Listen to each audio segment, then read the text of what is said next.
Hey everyone, real quick, PS here, Pastor Shauna. This is another video. I want to share with you just a little bit of something that I've been thinking about and talking to a couple of couples about. We've been doing a Bible study, and the Bible study has been talking about the believer's authority. We as believers tend to want to take authority in areas pertaining to our health. We want to take authority in areas pertaining to our money, but sometimes we won't take authority in the area of marriage and in our relationship. And so today I want to remind you that Ephesians 6 tells you that we are not wrestling against flesh and blood, but we're wrestling against principalities. We're wrestling against rulers of the darkness of this world. We're wrestling against spiritual wickedness in high places. Your spouse, your husband, your wife, they're not your enemy.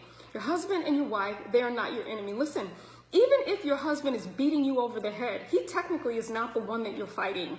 You are fighting demonic spirits who are tormenting your husband. If your wife is beating you over the head, you are fighting and wrestling against demonic spirits that your husband or your wife has battled their entire lives, and it has now come to a head in their lives, and now they're inflicting their pain, they're inflicting what they've gone through, their trauma, their insecurities on you, the closest person to them. But this isn't a video about spousal abuse. This is a video about the demons that we struggle with, the demons that we fight on a daily basis. And so Ephesians tells us very clearly that we wrestle not against flesh and blood. And I think it's extremely important for us as couples, as husbands, as wives, to remember that we are not fighting our husband. We're not fighting our wife, your wife. You're not fighting her. You need to be able to look behind the woman, look behind the man, and see exactly who it is that you're fighting.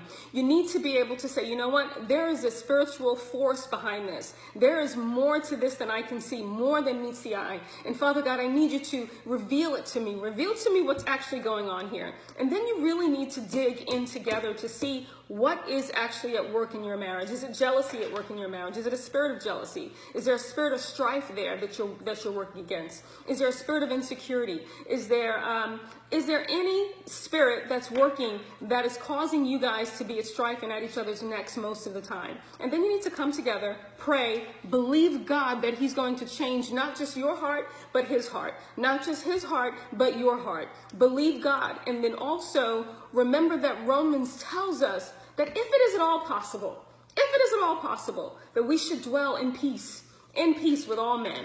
In peace with all men. And guess what? That doesn't just mean your girlfriend, doesn't just mean your dude, the guy that you hang out with, people at work, but it means within your own home. Everybody wants to come home to a peaceful home.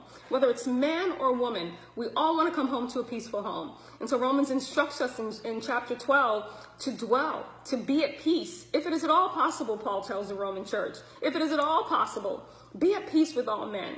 Remember that. Be at peace. If it's at all possible, work to be at peace with your spouse above anything else. Because if you two aren't at peace, if you two aren't united, if you're not walking together in agreement, and if you don't know that the forces that you're fighting that are trying to destroy your marriage are not your husband, not your wife, then you aren't going to make it. And so today I want to encourage you guys to know that you can make it.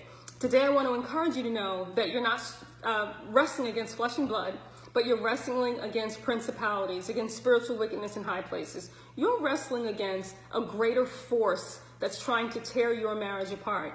But I need you to decree and declare with me today that that's not going to happen and that you guys are going to be victorious. And I'm going to end here. God bless you guys. I'll talk to you later.